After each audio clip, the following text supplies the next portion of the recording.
right, we are recording the meeting. Thank you, Eileen.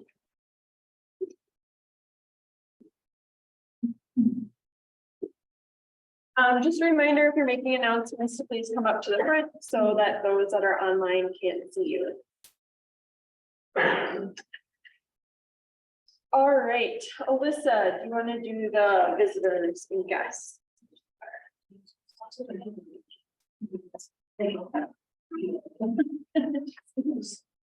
All right, we have a couple returning guests today, and since spring is around the corner and I am ever the optimist, I'm going to ask you to stand up, correct my pronunciation if I did it wrong, and then tell us what your favorite spring flower is going to be this spring. So our first guest, we have Olga returning back with us. What's your favorite spring flower? Tulip? Yeah, nice. All right, we have Brenda. Hi, I'm Hayden, and my favorite flower. Yes. Probably a daffodil. Nice and sunny. Yeah. All right, and then we have Ben, who is another returning. Yes. Ben Hansen, and I would say my favorite flower is tulip as well. There you go. Thank you guys for joining us. Thank you.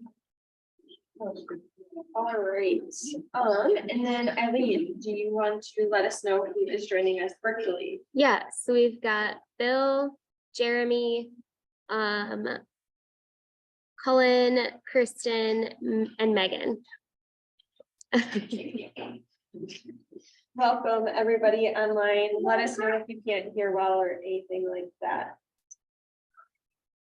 All right, February anniversaries. So we have a couple, Jeremy and Laura, are both celebrating 11 years with Rotary After Hours this month, which is very exciting. Liz Evans is 8 years and Eileen is 2. So we are happy that you joined us.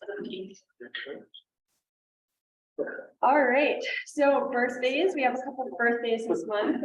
Steph Klein, James, Mari, and Meg all celebrated birthdays earlier this month, but we have Mari here with us. She is our youth exchange student from Japan. And seeing how she is joining, we thought we would celebrate her birthday tonight. So Mari, do you want to come up? Oh, all right, and we're gonna sing happy birthday. I don't know where to do this. I didn't think this through very well. I'll just okay, so if everyone wants to sing happy birthday, I'm not a very good singer, so I'm hoping you guys can. So, all right. Happy birthday to you.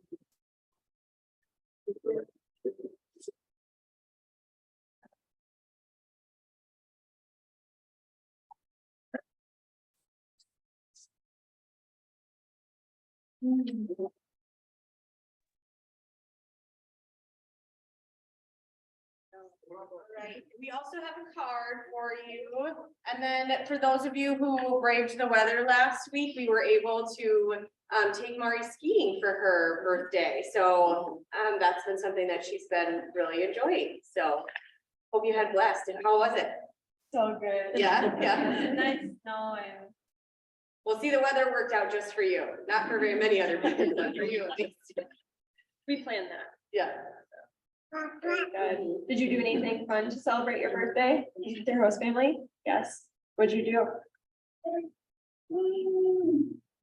Like, we eating dinner and off of beer. Nice, fun. Cook dinner. Good. Well, we are happy that you are with us. And is it 18 years old? Yes. Very good. Very nice. What do you do in Japan for birthdays to celebrate? Kind of the same. Same. Okay. Very cool. Well, good. Well, thank you for joining us. I know that you're not a big sweets person, so we brought fruit too for you. Yeah. So anyways, but yes, make sure you wish a happy birthday to Mari. And also you can get together with her. You know, she's here through July. Just remember that you have to have background check or another person with you to go out to eat or do whatever you want to do. So thank you. Thank you so much. Happy birthday.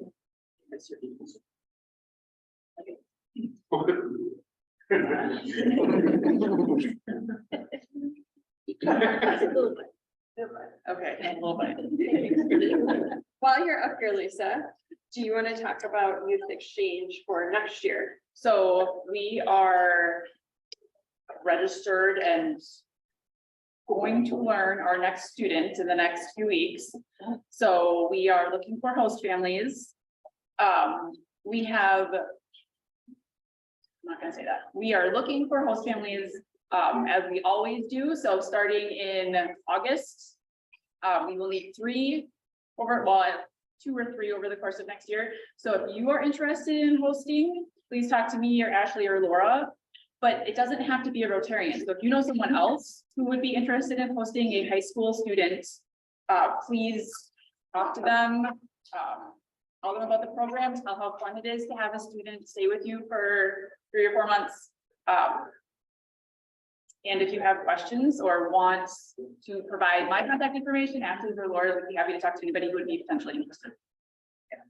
And just Danny has been a host family multiple times, Brandon's been a host family, and Larry's been a host family. Trying to think, well, was there but anyways, there's various people in Rotary that have been host families. And Mari will be transitioning to her 3rd host family at the end of March. So she'll be going with Keith Lease, who was a Rotary member with our club until a few years ago. So yeah. Any questions on that or anything? All right, thank you. Sorry, I didn't give you a heads up on that. Jeremy shared that they're hosting a student this semester. Okay, so Jeremy is also in our club and he's joining us online, so he's also listening. Great, thank you. All right, Alyssa, do you want to come talk about March membership month?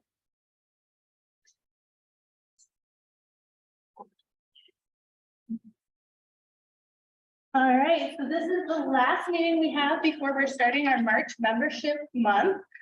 So March is going to be a big drive to get new members, re-engage our existing members, and really just have a fun time. So we do have a bunch of events coming up. Etiquette dinner is this Friday. Registration for that is closed, however, but it should be a fun time. And if you're registered, I'll see you there. We also have 2 meetings scheduled. We'll have vocationals, which are always a big hit.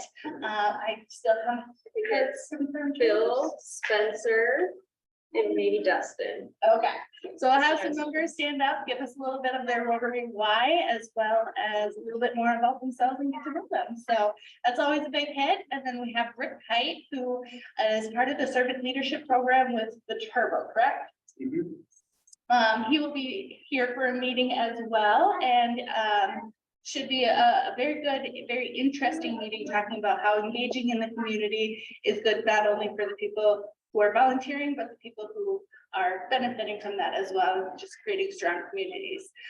We also have a service event, which we are going to be working at Hickson Park, doing a little bit of trail work. That is a little bit dependent on weather, but we will keep everybody updated on that. And then we're going to finish up the week with Pints for Polio, which is always good every year, drinking a little bit of beer, having a little bit of socialization, and doing a good fundraiser to eradicate polio. So keep those on your calendars. We also have these nice little cards that I put on everybody's tables. So this is part of our membership drive initiative, I guess I could call it. We're giving these to club members. You can hand these out to people in the community. Whoever has the most people bring their card back in, and you can put your name on it so that we know who's sending people to us. It's a $50 gift card to downtown Main Street, which is able to be used at many different places here in downtown La Crosse. So you want some $50 lacrosse bucks, invite some people to these events. So the Hickson Trail is semi-family friendly, depending on what's happening due to specific weather. There might be burning, there might be taking stuff apart, down, cleaning trails. So an email will be going out to let you know probably what the safest age group with their organization will be for. Yeah. And all our other events are family friendly, but it's on your own prerogative if you want to bring your kids to any of the meetings. We obviously really like having them around. They're very cute. And then if you want to bring them to Pints for Polio, that is acceptable as well. It will be at Big Al, so there is non-alcoholic beverages as well as food available. So those are options too. Yes, there was one little typo on the card. It says March 31st for Pints for Polio. It's actually March 30th. So it's Thursday, March 30th. Just making note of that, that the card is unfortunately incorrect. But that's usually a fun event. We've done it at a few different places.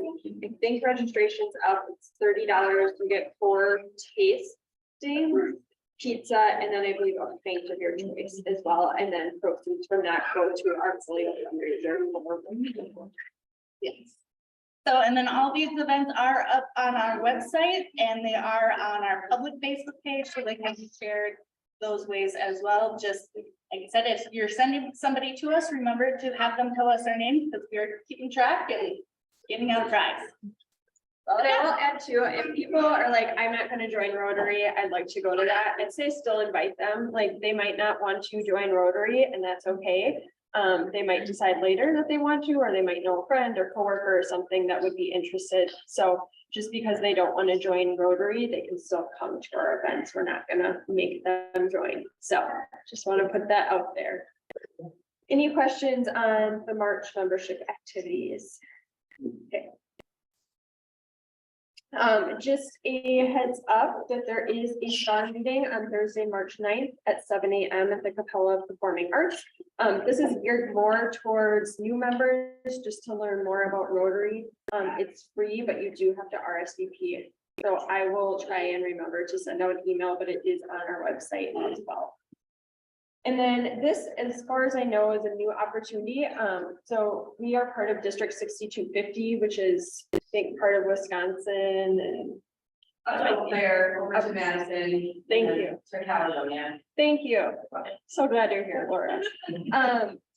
They are doing an online, Rotary orientation, so it's geared more towards new members, but anyone can attend. It's 1 hour. They're gonna do 4 per year, and it's not like a series. You just attend one and they will share kind of an overview of Rotary, some of the big things that we do, and help answer questions. It is online, and like I said, it's for the whole district, so it won't be just lacrosse centric. It's more kind of just Rotary as a whole. So I can send this information out as well, but if you're interested, feel free to sign up for that. Actually, I'll just add, Karen would really like it to be anybody in Rotary for 12 months or less. Okay. So not to say that Bill's not invited, but Bill is not invited. Okay. Sorry, Bill. Boo, boo, boo. Yes. All right, thank you. So if you've been in Rotary less than a year, this is a great opportunity for you.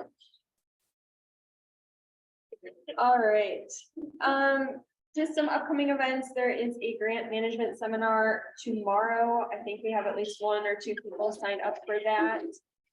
District Tri-Con is the end of April. Deadline for the early bird pricing was supposed to end today, but they extended it to March 12th. So I think it's $25 to register, $50 if you register after the 12th.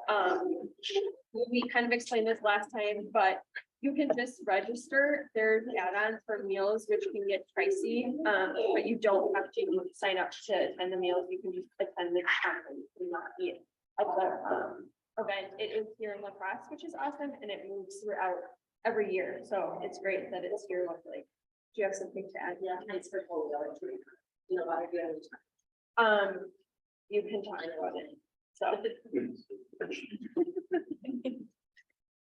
Okay, also at Tri-Con, there's gonna be a Pints for Polio event, so it's on the 29th, whichever the Saturday is, and it's from 7 to 9. It's $40. It includes a custom pint glass, a koozie, and then 3 beers at different participating bars.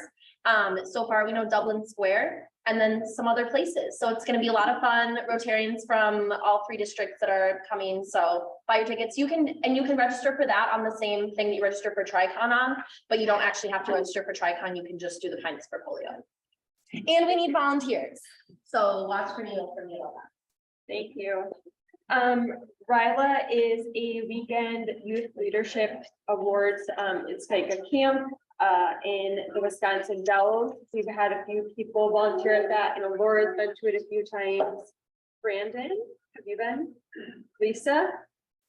I think that might be it that's here, but it's a great experience. I don't know if any of you want to talk a little bit about it. I think it is really cool. I mean, like, I think seeing how the kids change over the course of 2 days is amazing. So it's a fun opportunity for the kids, but also for the Rotarians.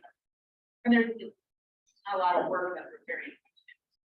So it's a leadership for sophomores in high school. I should have said that, but they are also looking for Rotarians to be like camp counselor leaders at the event too. So if you're interested in that, let me, Lisa or Laura know, and we can help get you connected. The international conference is in Australia. So if you want to go to Australia, there's your chance. And then just save the date. Lobster Fest is June 16th. And I know there's some other events coming up for the different Rotary clubs that are getting on the calendars, so. Friendship exchange, I've talked about this in the past, but there's a few opportunities if you have any interest in traveling abroad.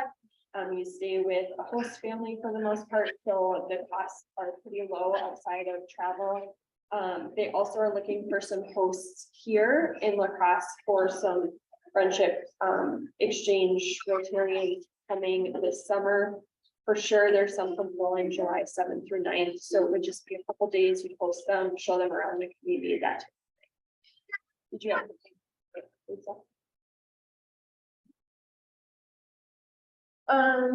This is just, they're trying to raise money to send 1,500 generators to Ukraine. I have a QR code there, which you probably can't see, but if you're interested, I can get you information after the meeting. So. Any other announcements? One more thing I'm going to add, we sent out the I sent out the nomination survey. We got 9 responses back and we have a club of over 50 people. So I'm going to send it out one more time and I'm going to ask all of you to please fill it out if you haven't. It's really important for our club members to be engaged in who is representing our club members on the board. So this would be for our board starting July 1st of this year through June 30th of 2024. It's more or less a commitment of attending a meeting for about 1 hour unless you are in a position that requires more. So there's a question about the previous slide. Does it have to be a lacrosse, or does it have to be lacrosse to be a host, or do you have to be in lacrosse to be a host family? I don't think so. I think they will be transported to this area, so I think as long as you can pick them up probably in La Crosse, it doesn't have to be. So like Trempolo would be okay? I think so. I can check on that. Okay. My guess would be yes, as long as you can transport them to your home and back when they need to. Does that sound okay, Jeremy? I'm The not first- that- Yeah, yeah, Bill, I'm not talking about the student. I was talking about the adult, the summer exchange where it's just like for a few days. Oh, yes, no, it doesn't have to be in La Crosse, it can be anywhere. Thank you, Bill. Thank you. Does that answer question? Yes. Okay. Any other questions, announcements? Yes, yes, why don't you do that? Okay, Shark Tank is April 25th, right? It's the second meeting in April. So it's just like the show. If you guys have watched Shark Tank before, you have a few minutes, you have 5 to 6 minutes to do a pitch about a project you want to do using our club funds and using our club manpower. I sent out an email yesterday, so please look at that. Talk to your Rotary friends and start putting together a project. We're like 2 months away now. If you have any questions, you can ask me. But it's really not that overwhelming when you work on it together. It seems like a lot by yourself, but when we work as a team, it's good. So let me know if you have questions. Please look at the email. Thank you. And I'll just add to that. So we did, if anyone was here for Sleep and Heavily Peace, that was a Shark Tank project that we did. We helped purchase a van for the Good Fight through those funds. And you can think back to some of the people that we've had come speak at our meetings. And I think most of them probably could come up with an opportunity for funding. So if there was a program that you attended during Rotary or somewhere else, I would reach out to them too and see what their needs might be. It would be great if there is not just a funding opportunity, but a volunteer opportunity, so a way for our club to get involved with whatever that project is, so. Any questions on Short Tank? Yes. Timeline for Shark Tank, we want a project that starts, it has to be in the next Rotary year. So probably fall to somewhere around early May of next year is when it should be taking place, which is very important when it comes time to write the grant. Yeah, so our club gives $5,000 and then we apply for district grant funds for up to $5,000, and Liz is the foundation chair for the district. District grant subcommittee chair. Okay, that, so she understands kind of how that works, and she would also be a great resource probably if you would like to pitch something and don't know where to start. She works for the United Way and it works with a lot of different organizations and knows those needs. One other thing I will mention is Mari is very interested in participating in a pitch. So I would invite you to talk to her. I think she might have some ideas, but she'd also love to be part of a pitch with someone in our club. So I thought of more things to say. So in the email I sent yesterday, I linked it to a Google folder. And so in there, there's a sheet that kind of is like for brainstorming. So if you're interested in being part of a project and you maybe have an idea of like what the focus area is that you want it to be about, you can just put it in there like Sierra wants to do a clean water project.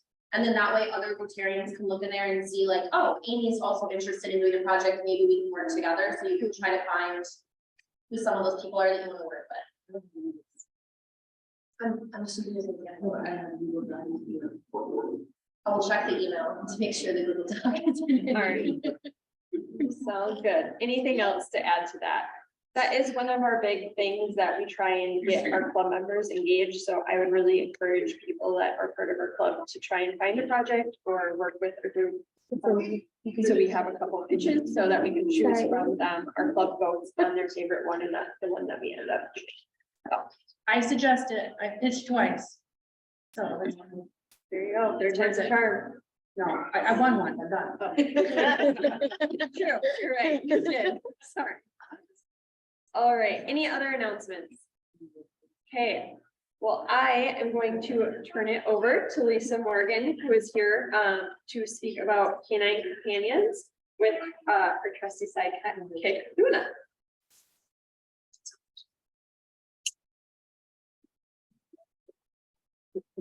I go up here just for the. That's okay. Yeah.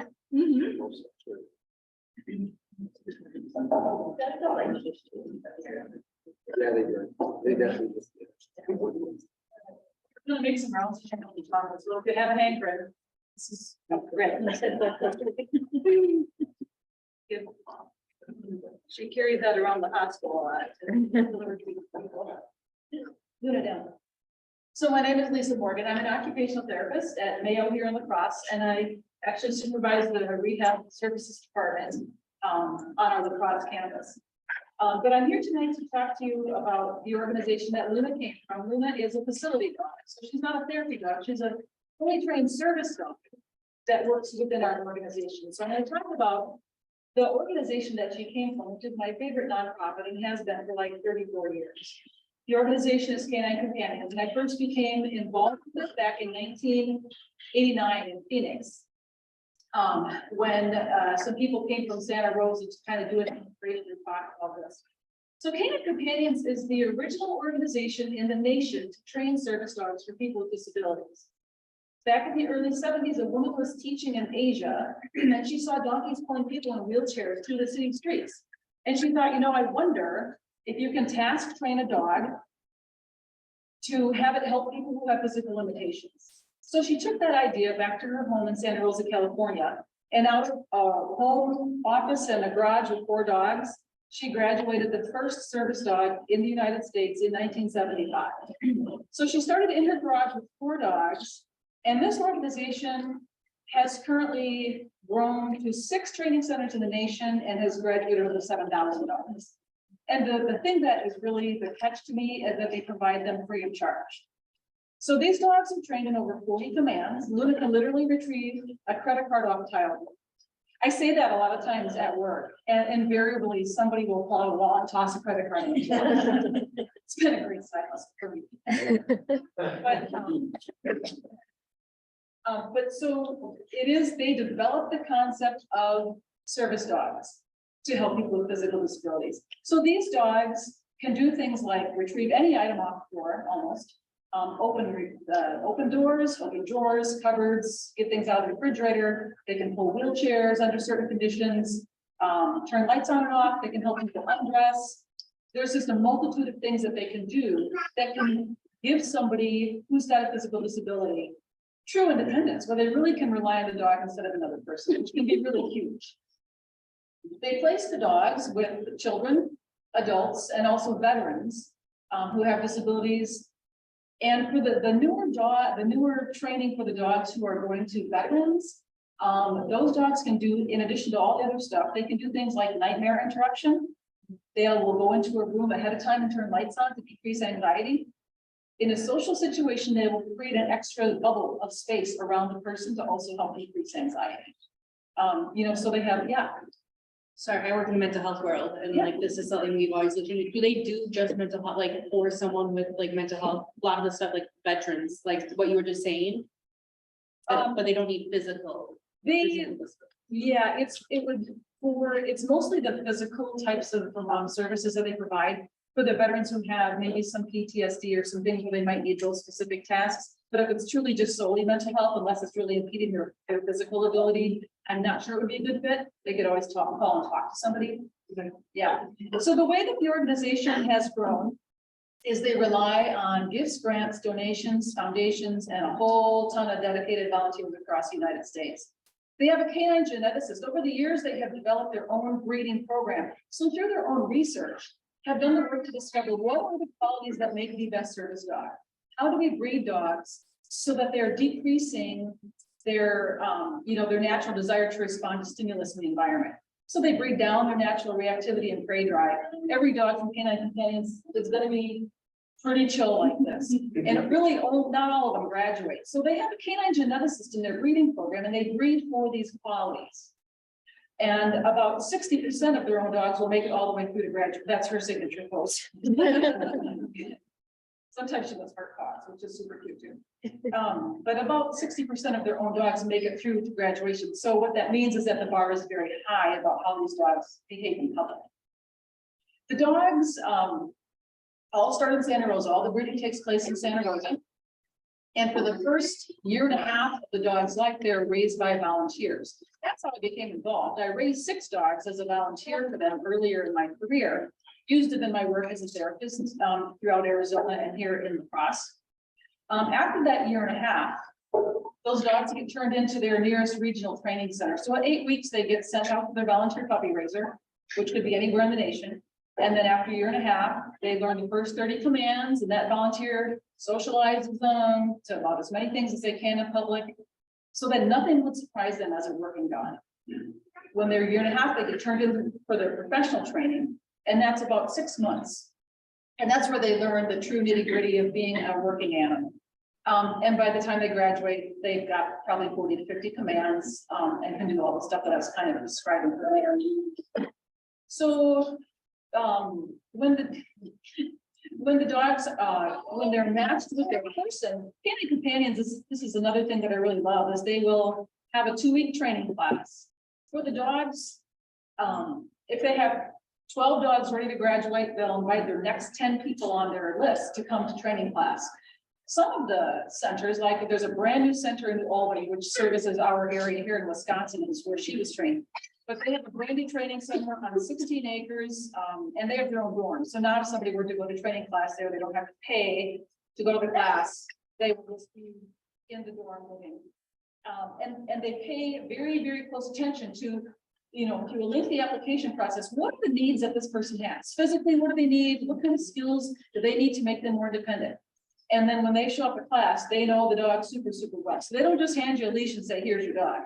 Through the first 3 days of training, they kind of rotate the dogs to the crowd of applicants and to see what is the best match physically and even emotionally. What's the best match? Is it a high energy person with a high energy dog? Because that doesn't always look very good.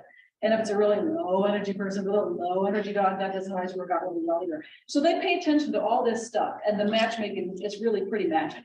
And I would say that's even true in her case. I said, you know, for my work, I want a dog that's got a little bit of activity because she's going to be interacting with our pediatric population, but she's also to be with people in our cancer center and that are end of life. And, you know, she tends to be a little bit more on the chill side. So the dogs are that Canine Companions trains. They train for the deaf and hearing impaired. They train for physical disabilities. And they also place them with professionals like myself in an organization that can benefit, where their client base can benefit from the dog's skills. So these dogs, the facility dogs, are placed in places like clinics, hospitals, nursing homes. They're in the court system. I don't know if any of you remember the story of the 10 Turpin children in California that were kept in cages and abused by their parents. So when those kids were giving testimony, there was a Canine Companions facility dog in the witness box with them to provide a positive distraction, give them some comfort and a positive focus. So they are in various judicial systems here in the United States as well. Some of them are in schools. I recently talked to Onalaska Police Department. They might be considering getting one. We've got 4 in the Mayo Enterprise, and I think 2 more applications going in. So it's grown pretty big, which I love. So the way that are there any questions right now before I keep rambling? Because I can just talk about this. We're good? Okay, so some of the stuff that Luna in particular does at the hospital. So because she's got so many skills, I really like to use as many of those as possible to engage our clients. Like, why would you have a Tesla and just drive a Volkswagen, right? So some of the things that we do is we use her skills to work on core strength and balance. And I'll do some demonstrating of chuckling because last time it was Sierra. It doesn't have any. But she'll actually play tug of war with patients on various surfaces to work on their core strength, their balance, and leg strength. She will ambulate with patients who maybe just don't want to walk or it's painful to walk, and she just gives them a positive focus. We have some kids on the autism spectrum and that are working on sensory integration issues, and she'll pull them up and down the hall on a scooter board. She'll open up the refrigerator and hand out bottles of water to patients. And sometimes she just dumps in bed with patients. I think one of my most poignant stories about Luna occurred the very first week that we had her at the hospital. And one of our palliative care physicians contacted me and she said, Lisa, we've got this patient in intensive care. He's end of life, he loves dogs. Could you go take the dog after his life? Absolutely. So we went up into his room, sitting up in his chair with oxygen on, his family's all around him. And he just lit up when he saw the dog. And so there's a command that she does, and I should have a chair or volunteer, but I'll show you a little later. But there's a command that she does where if you're sitting there, she will just set her head on your lap and just keep it there. And so we did that. And he was petting her, and it looked like he really wanted to get closer. So I said, you know, there's another command where she will just jump up and put her legs across your lap. If you want her to do that. He's like, oh yes. So we did that. And then he could hug her and he was stroking her face and talking to her and smiling and laughing and just having the best time. But he was becoming increasingly short of breath, and after a little bit, he said, you know, I'm ready to go back to bed. So that's good. You know, that's fine. We'll get your nurse, get you back in bed. Would you like us to come back tomorrow? He said, oh my gosh, please do. That'd be great. So we left, and the next morning I got to work and I had an email from this physician. She said, Lisa, thank you so much. She said that patient absolutely loved Luna. It just made his day. Expectedly right after that, he died. And she said, his family wants you to know how much it meant to them to be able to watch their loved ones' final moments be so filled with joy. And about a year later, I was in intensive care talking to one of the nurses, and she said, you know, I was there that day and helped put him back to bed. And she said he died like 10 minutes later. It was literally the last thing he did. And that really hit me, like of all the things that I thought that she might do for our organization, I did not see that one coming. You know, I mean, it was great for him, but this is his family's memory also. And we all don't get that, you know, we just don't get that. So it was pretty poignant, and she's had a number of stories. I could tell you a handful of stories just like that about people at end of life, or that just really needed something, you know, that were just recovering and made full recoveries, but just needed something. My very first dog that I raised as a volunteer, the puppy that I raised, when I turned her in and said, you know, it's a very tearful goodbye. And just when you fall madly in love with them, you have to give them up. She really just did that. apologize, it's absolutely fine. It's just, I love that she's watching.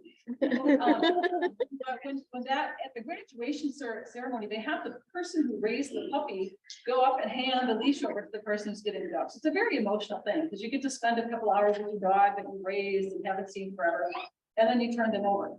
So she and I were talking then at this lunch after the ceremony. And she used a power wheelchair. She had a form of muscular dystrophy, which is progressive neurological, so it didn't get worse. And she was very independent, lived alone in her apartment, really wanted to continue living alone in her apartment. She lived in Santa Monica and was in the film industry. She made documentaries, and so she's very high maintenance. She looked weird. She looked great all the time and dressed to the T. And so we're at this event, and she said, you know, the very first night I had Ricky, was the dog's name, Ricky, with me in the hotel. She said, I dropped, she had this long blonde hair. I dropped my brush on the floor, brushing my hair. And she said, in my apartment, if I drop something on the floor, it stays there. And my apartment floor is littered. And I just have to drive around everything until someone has time to come to my place and pick up all my stuff that I dropped during the week. And she said, I dropped the brush on the floor, Ricky picked it up and handed it to me, and that was it, it was done. She said it was like it never happened. It was like being normal. And that was just really striking. And that's so simple. That's like one simple, easy thing that they do, but there's just so much. So I can show you just some for kicks and grins, some of the stuff that she's able to do. If I could have a volunteer. Oh, Mari, yes, you would. You love that. I'm going to ask you if you could hand the chair to you. Do I just grab the chair? There. Come on up here.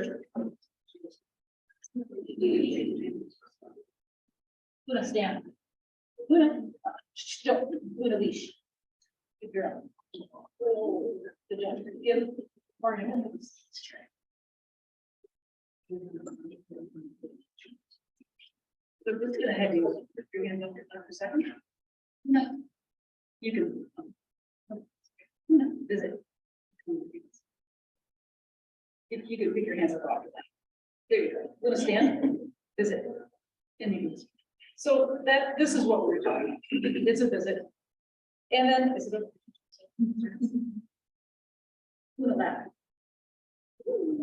So then she can get, it's really cute because it's such a gentle movement. It's like okay, Luna, off. Okay, I'm gonna do some more physical things. Are you feeling strong tonight?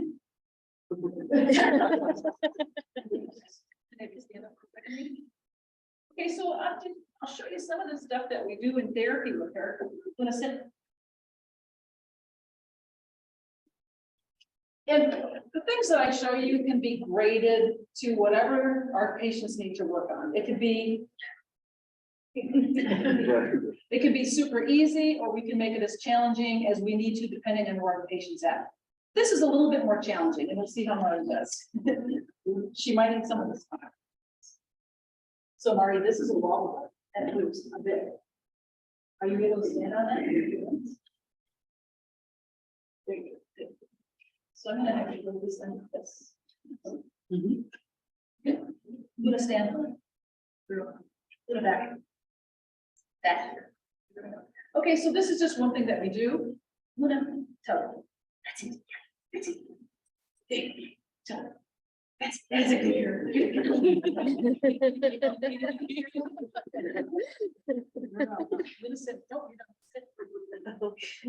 So you can see how that can be used in a variety of ways. We can have people sitting on the edge of the mat, kneeling, standing, sitting on a physio ball, or something really advanced like standing on a long board like that.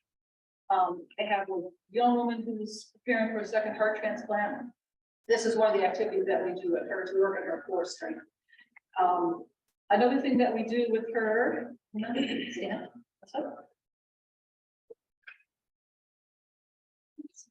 We don't, we have to do everything. Just want to say, do you feel comfortable getting back on that board again? Face the dog. You good? Yeah, all right. Stand. Back. Push. And then go ahead and see if you can bend over and push this back to her. There you go. Push. Push. So you can see how there is. with her than with me. And this actually was. Thank you very much, Marty. You've been wonderful.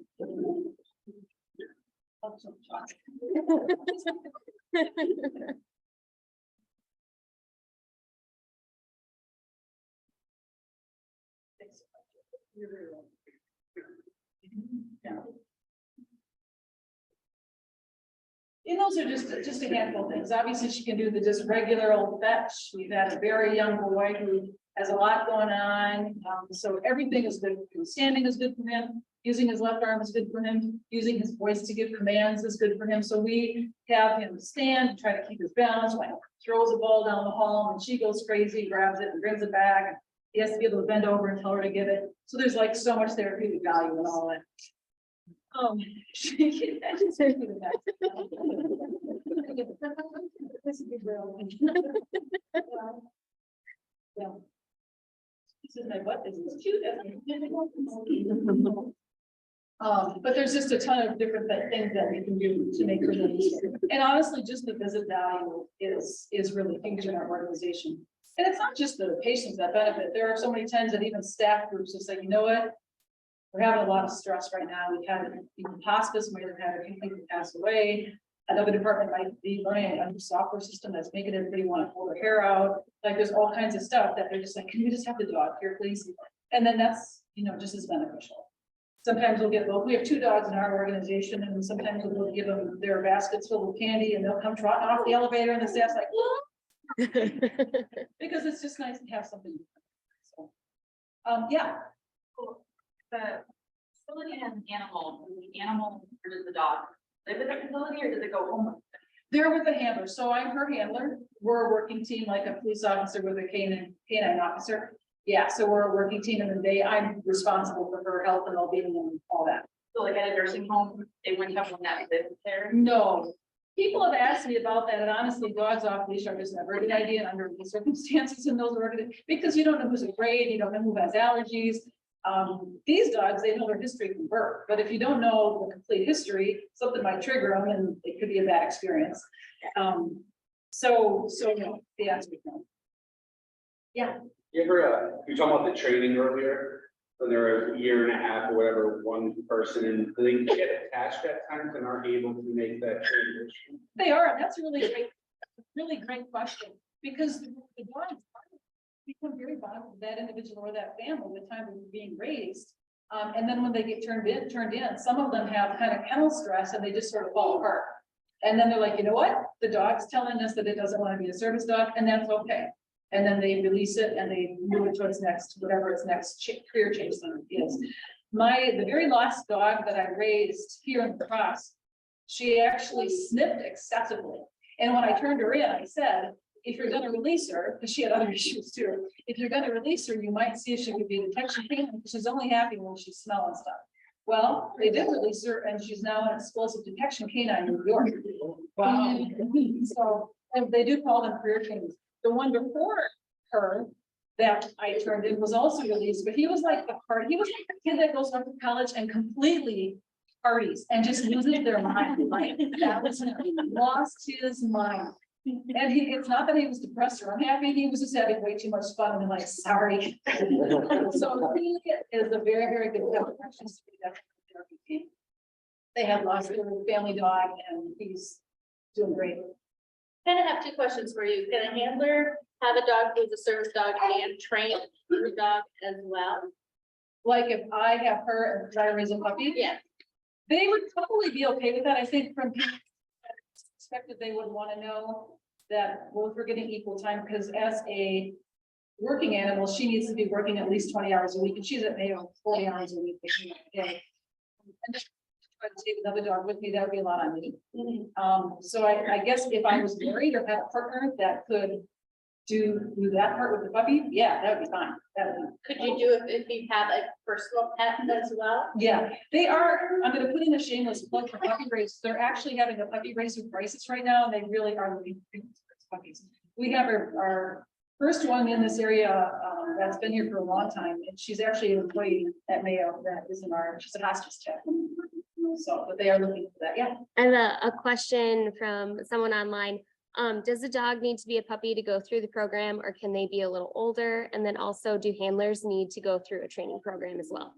Yeah, great question. So they have their own dogs. So all the dogs come from Canine Companions. So they start them as puppies. They start them from birth, really. As soon as they're born, they start handling them and exposing them to sound and surfaces. So they started right from birth. And the handler, so as a puppy raiser or as a person who has a working dog?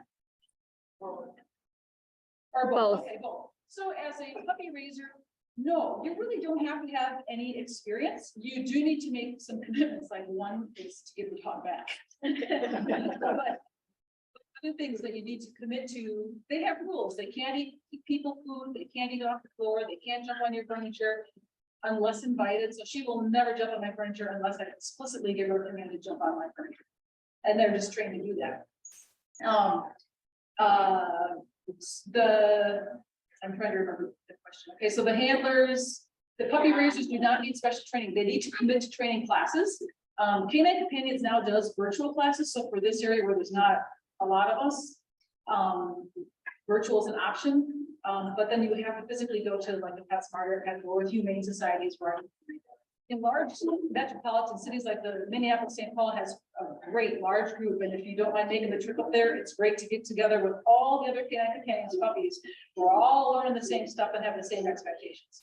As a handler, yes, to be a facility dog handler, that is like a 1 week training, team training. I told you the people with the disabilities that go in, it's a training class. For the facility dogs, it's typically 1 week. Thank you. Yeah, you're welcome. Yeah. So can organization, how does an organization request your services, or are you just with Mayo and you work only within Mayo? Or Yeah. can organizations request you to bring the that to their organization? Yeah, so she's assigned to Mayo, and that's what we do. We have, like, some of our patients that have gone to hospice facilities, we go and visit them that are our patients. I do these presentations all over the place.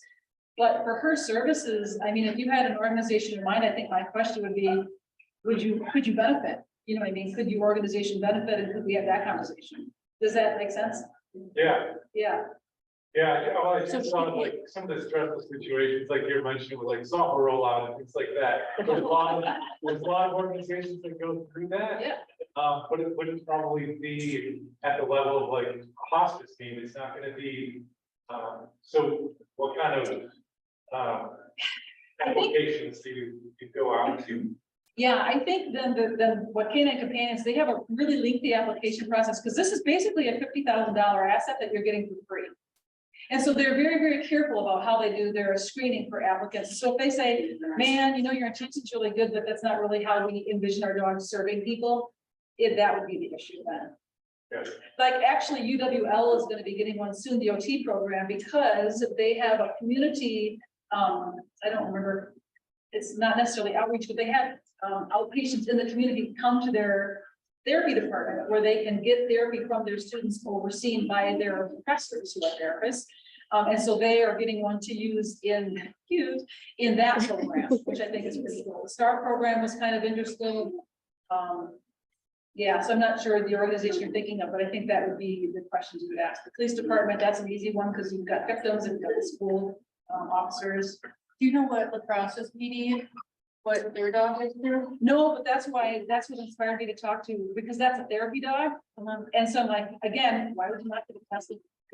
So then I went to Alaska and said, you know, if you have an intention, any intention of following suit, I would encourage you to consider this organization, because they're trained to kind of filter out all the stimuli. They have these actual skills that they can use, you know, for an 8-hour day, and they're free. So I kind of just wanted to introduce them to this is another thing. Because Tomo PD has one too, I think, through this. Tomo PD. Possibly, I'm not sure, but it wouldn't be this, because I think I would be aware. Yeah, and I mean, the intention is amazing, but I always think of it from, you know, she can be in bed with a patient and the patient just starts retching and puking violently, and she's like, okay, I'll move over. And I think our kids are getting infusions or having IV started or getting injections. kicking and screaming and moving around, and she's like, it's okay, just lays her head there, like, it's cool, don't mind. And I feel like because the training is so solid, I just kind of feel like, wow, you know, I feel like it raises the bar a little bit. They're trained to not bark, so they're trained to not bark. And my favorite story about them is that I had a patient in Phoenix who was quadriplegic, had one of these dogs. And when he went back to work after rehab, was at his desk in his manual wheelchair. And so he's sitting in his wheelchair, and if you know anything about quadriplegia, they have to do weight shifts to get their pressure off their butt every now and then. So he said, you know, I'm sitting in my chair in front of my desk, and I lean forward on my lap to do a forward weight shift, but I didn't engage my brakes. And my chair rolled under my desk.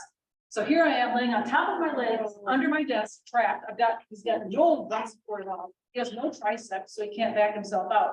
He was stuck. So he told his dog to start speaking, and the dog started barking, and people in neighboring offices were like, Joe's dog's not supposed to bark, we should probably go see what's going on. So it's just another interesting kind of a trend. We have another question online. What different breeds does Canine Companions race? That's a great question, because when I first became involved, they had a variety of different breeds, and they did not have their own program. Well, they actually did, but they accepted a lot of other breeds as well. So they had shepherds and standard poodles, and hearing dogs were the smaller herding breeds like corgis. Now they only use Goldens and Labs, and most of their graduate dogs are crosses. She happens to be a purebred, but Golden Retrievers. And that's because the majority of their commands are really based on their retrieving instincts. Like, you know, picking up anything off the floor or tugging, all that's based on her desire to pick something up in her mouth. When we're trotting down the hall, and we've just done some visits and she's really happy, I will, you know, I'll feel something funny and I'll look and she'll have grabbed her leash in her mouth and she's just like, I'm a good girl. But it's just yeah, that's what they do. Anything else? I do have some handouts, if anybody's interested. And then I have Luna's business card, which is just a super cute picture. Yeah, if you want to just hand those out, maybe take anybody's interest for them. You want me to just do it?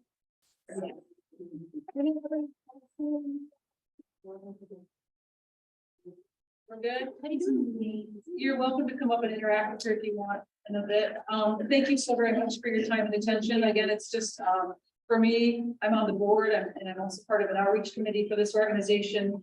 And I think as a therapist, you know, 34 years ago when I became aware of this organization, I was like, I was in rehab, I worked in spinal cord injury, so everybody was in a wheelchair and, you know, they weren't walking. And my thought was, so there are people in wheelchairs who want to be more independent and dogs who can help them do that. And that like raised my career to a whole new level. It was just amazing because sometimes that dog is the difference between them needing another person around or not. So thanks so much for your time. Appreciate it.